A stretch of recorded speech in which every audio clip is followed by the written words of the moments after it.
Importante na matutunan natin kung paano nga ba magtrabaho ang pera. Ito yun sa pag-i-invest natin.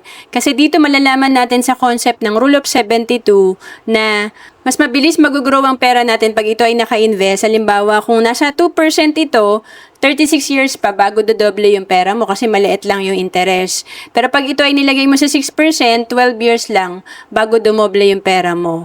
At kung ito ay na-invest mo sa halimbawa 12% per year ang kinikita, 6 years pa lang, dodoble na yung pera mo dahil nga mataas ang interest nito.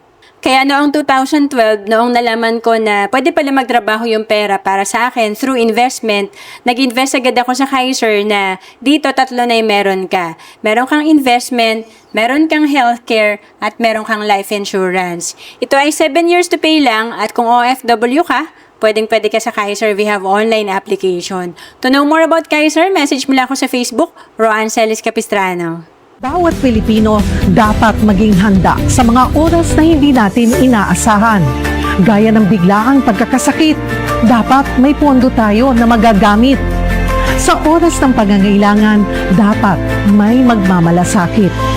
At sa pagtanda, walang pangamba, dapat may mag-aalaga.